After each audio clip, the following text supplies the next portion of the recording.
While everyone is distracted on the migration problem, new data exposes massive trouble in Florida housing and economy. And right now, Texas, Texas, the state which you don't mess with, according to the bumper stickers, is in real trouble. Or perhaps I should say, is in real trouble if you believe what they're saying. And as a Florida resident who has a backyard that is fenced, I would believe that there is real trouble if in my backyard, which is fenced, there was someone or somebody or people or lots of people that were climbing my fence to cross to the other side. And if there were folks that were doing that, you could bet your sweet Bippy I'd be very interested in stopping them and asking some questions at minimum. And if those folks were of bad intent, and if those folks were looking to deal drugs, or if those folks were looking to harm my family, children, neighbors, or anyone, you could bet your sweet Bippy that I would probably act very aggressively. You could bet your sweet Bippy I would be extremely protective and defensive of my family, of my property, of my space, of my state. And if that was actually happening, you could bet I would do whatever it took to ensure that everyone was safe. But I can guarantee you, if somebody invaded my space and crossed into my property and jumped the fence, I would take whatever action I thought was justful and right. And what's really interesting is, as I was driving my kids to school recently, I noticed one of the vehicles on the road in front of me had a license plate that said, "Don't tread on me." And I had never seen that kind of license plate before. I've certainly heard that motto before, and it dates back to the Revolutionary War, which I'm not going to get into all that, but "Don't tread on me" is exactly how I would feel, and I certainly would not allow myself to be tread on if someone was entering into my space illegally. And I could probably go off on an epic rant about all the other things I think about "don't tread on me" and why we should feel that way. But I'm not looking to get political. I do want to share the truth, because right now there are lots of folks distracted by what's happening in Texas for very good reason. And also, there is new data that has exposed what's happening in the Florida housing market and economy that must be discussed. It's critical to understand. And there are lots of content creators out there. There is lots of information out there, and much of what I read is highly confusing. But there's the truth, there's opinion about the truth, and then there is fiction. And I remain committed to telling you the truth so that you're empowered to make the best decisions for yourself, for your family, and for your financial bottom line. If I can ever help with anything, please reach out. The link will be embedded at the end of this video. My number is down below. Call me, text me, reach out however you want, but I will always advocate and negotiate for you the right way.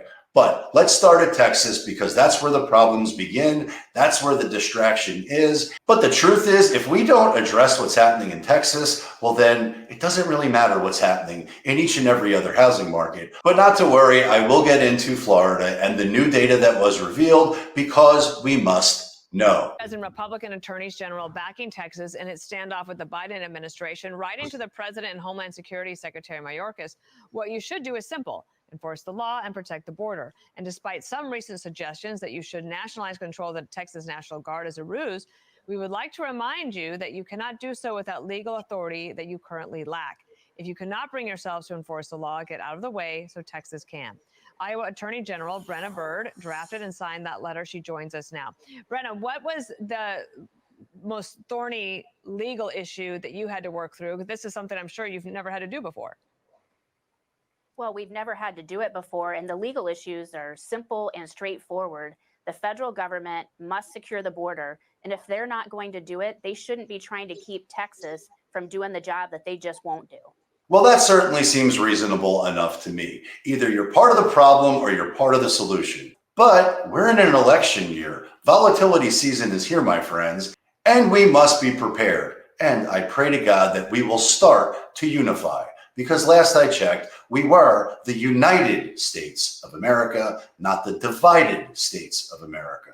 But with all the problems that are happening in Texas, I don't suspect many of the folks who were thinking about moving there are as likely to want to move there anymore. I suspect they're likely to opt for someplace different, like Florida. So let's get into the Florida data because there is new data out there that we must be aware of. But I couldn't get too far into what's happening in Florida because, as mentioned, it is an election year. And interestingly enough, the politicians, the powers that be, the system is talking about the massive problem that exists as far as unaffordability is concerned, because suddenly this is of interest to some politicians. Interesting. Let's read a little bit further. But what does the breaking news have to say? Senator Elizabeth Warren pushes Fed Chair Powell to cut astronomical rates and ease housing pressure. Well, interesting. Astronomical rates. And yes, it is abundantly clear that mortgage interest rates have skyrocketed since the artificial lows from a few years ago. There are no more 2%, 3%, 4% mortgage interest rates. However, I think people forget that the astronomical jump up to 6, 7, 8%, which I predicted and will go higher, used to trade at damn near 18, 19, 20%. That's what it was back in the 70s. So if you think this is astronomical, just wait. It's going to get a lot worse, but probably not this year because the market is melting up and the economy is doing phenomenal, right? Well, of course it is. Everybody knows that. The headline news lets you know that on a daily basis. And the stock market lets you know that on a daily basis. The financial markets are ripping and the economic data is phenomenal. However, if you dig a little bit deeper down through the surface level nonsense, you might notice that the increase in real spending rose 5 times the increase in real disposable income. And the BEA's personal income and outlays report for December shows consumers went on an unsustainable spending spree.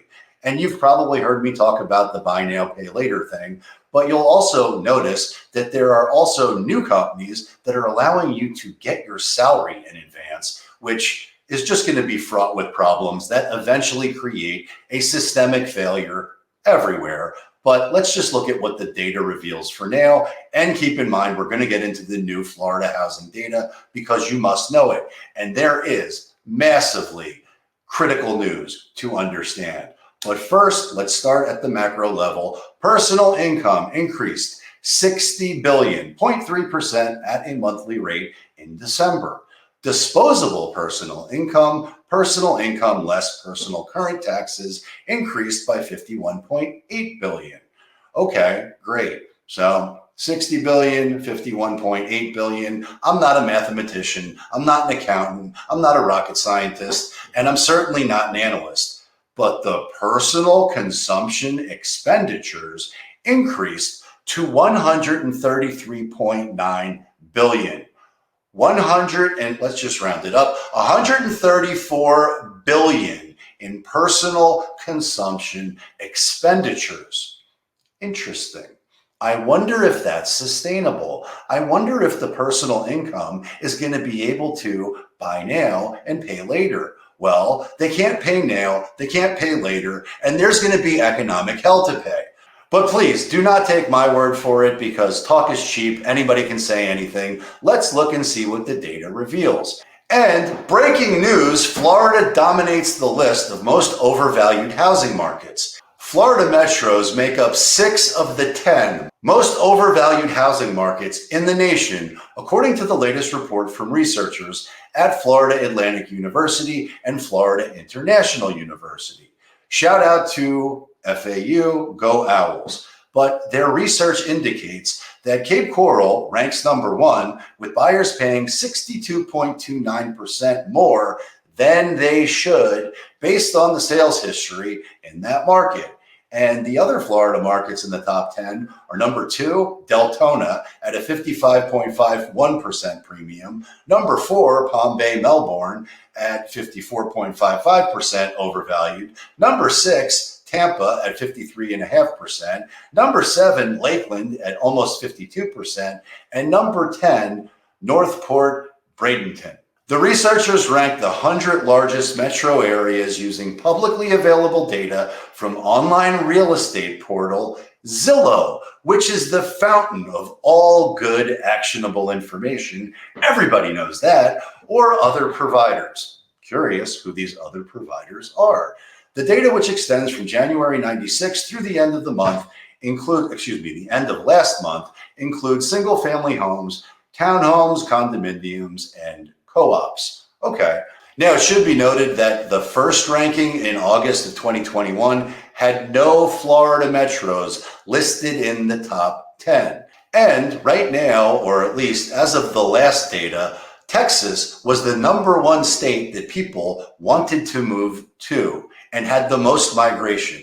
Well, I don't think that's going to be true anymore, but we will see. Time will tell. It used to be that you did not need a big salary to afford a home in the Sunshine State, but those days are over because this has become a market mostly for move-up buyers and empty nesters, according to Ken H. Johnson, PhD, a real estate economist in FAU's College of Business. He goes on to say that Florida's relatively low income should make housing affordability a key issue for a long time. Well, thank you for the news update, PhD Ken Johnson. Affordability is always going to be a big issue for everyone all the time.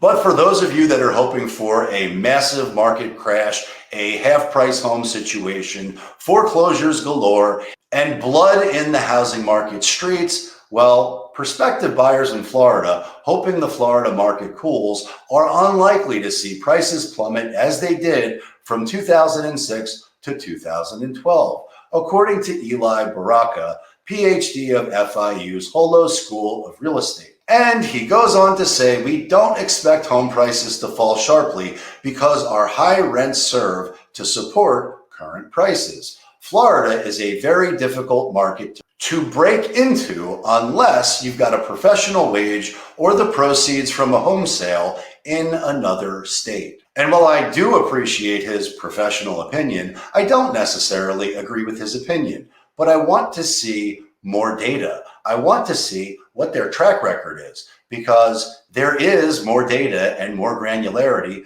to this study. So I broke out the top 9 metros in Florida, according to them, that are completely overvalued.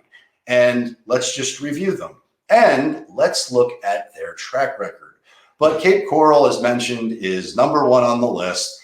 And what's interesting here, similar to the data that I shared on a previous video, but according to this study, and it looks like the last data entry point was at the end of last year, Cape Coral, the average price was $394 and the expected price was $276. Interesting. Before I heard typical value and fair value, but this study uses average and expected. Well, I don't like average because I don't ever want to be average. And I've also learned that having expectations is the key to misery. You shouldn't have expectations about anything.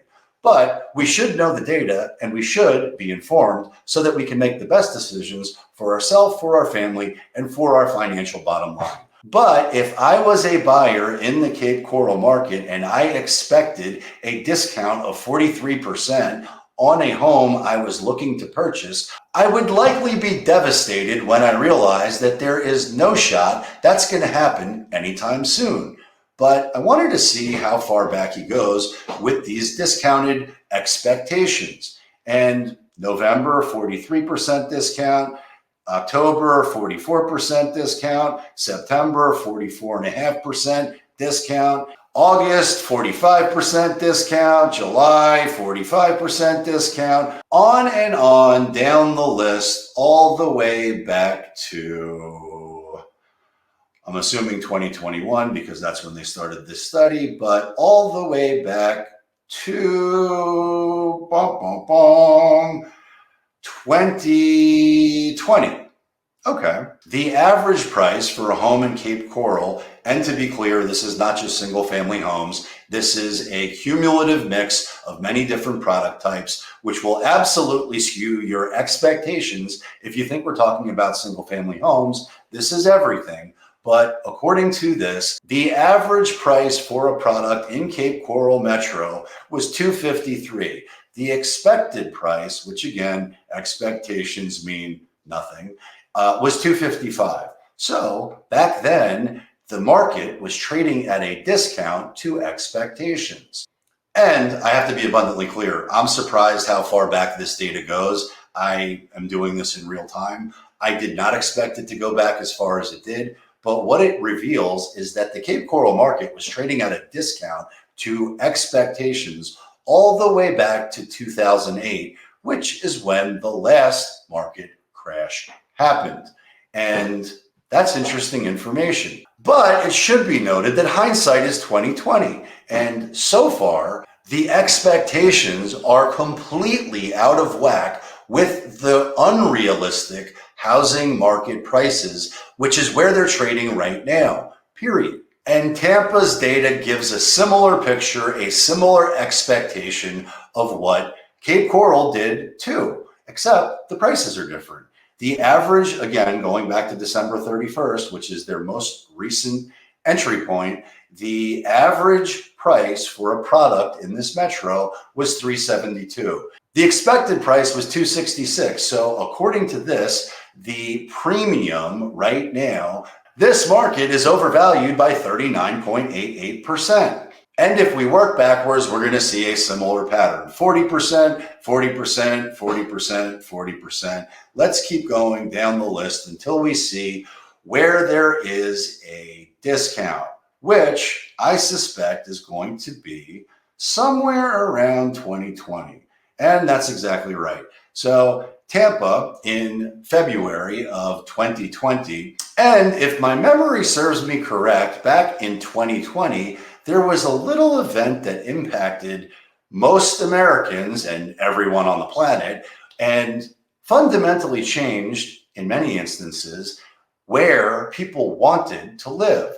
And Tampa, which at that point was a market where you could expect to pay an average price of $231 and change, with the expected price only being a few dollars higher, well, the market was trading at a discount relative to expectations. And because I absolutely respect your time and don't want to take you through a very similar story on each one of these 9 metros, I'll sum it up as briefly as possible by just saying all of these metros, according to this study, are trading significantly higher than they should be, based on these researchers' analysis. And while I always appreciate data and analytical perspective, it sounds like the data and these researchers are talking out both sides of their mouth, because they just built a case for the extreme overvaluation in these metros and set expectations that the market should be trading at a 40% discount in almost all of those metros. And yet they go on to say that we don't expect home prices to fall sharply because of our high rents serving to support current prices. And then they go on to talk like real estate professionals, because data is one thing, opinion is another, and they go on to say that markets with increasing population and severe shortages of homes for sale will see fewer negative impacts on prices, while other areas with stagnant or declining populations and more homes on the market could face significant price declines, the researchers said. I am so incredibly happy that there are researchers out there that are telling us that supply and demand will always dictate price. If only there was someone else who was sharing that exact same thing on a regular basis. And with all the things that are happening in the world right now, like the Texas invasion and all of the geopolitical risks that are inherent in the world right now, I know that there are lots of things that are terrifying and scary to almost everybody. And I certainly don't want to minimize what those risks are because they are scary. But I also know that when there is an increase in real spending, which has risen 5 times higher than disposable income, well, then I also know that there is going to be economic pain coming for the consumer. And when the consumer is in financial pain, that is when the markets change. And when they do, I'm always here to help.